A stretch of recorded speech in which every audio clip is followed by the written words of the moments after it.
L-O-V-E, man. You know, it says love, and that's a good word, right? For those of us who grew up on Sesame Street, Emilio Delgado was a neighbor and a friend, even if we didn't actually know him. His character, Luis, was a fixture on the street for 44 years. He died last month at age 81, and we remember him now with a conversation he and I had in 2019. Emilio Delgado, thank you so much for being here. My pleasure.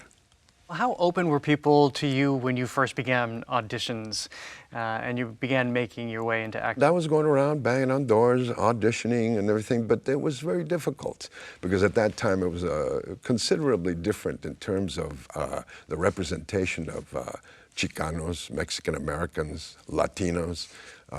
It just wasn't apparent, you know. There were no jobs. So what did it mean then when you got the job on Sesame Street?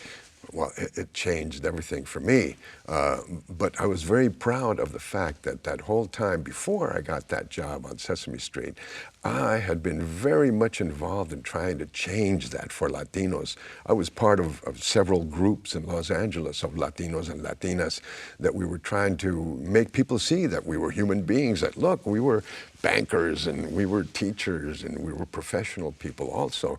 We weren't just gang members or maids or prostitutes. Here I wasn't on a national television show and knowing that the part of Luis was a regular person in the community. He had his own business, you know. Of course, later on he got married, he had a family, and it was representing a Latino and Latinas as regular people. To love her and care for her always. I do. Because you joined the show 2 years in. Was it apparent immediately what kind of hold this was having over kids, myself included? Oh. The little Jared in here is screaming that I'm talking to you right now. I'll be fully transparent.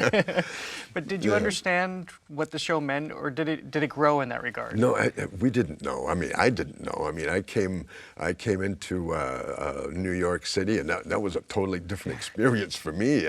I had never worked with puppets before, or Muppets as they were known then.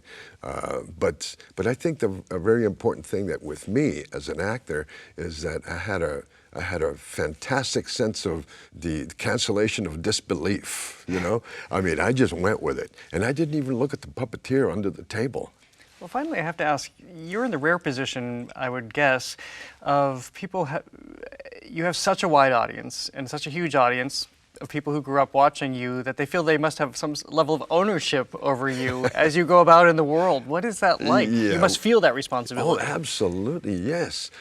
But I like to think of it as that everybody thinks that we're just part of the family. Yeah. We're part of their family. There we were in their living rooms for 50 years, you know? And it's like, yeah, we're just somebody that they know, like an uncle or a cousin or something like that. And whenever somebody meets me out on the street or somewhere, that's the way they feel. It's like, oh my gosh, I hadn't seen you in so long, you know? Well, I'll thank you. Uncle Emilio Delgado, thank you so much for being on the show. It's a pleasure to have you here. Oh, it's a pleasure to be here, Jared.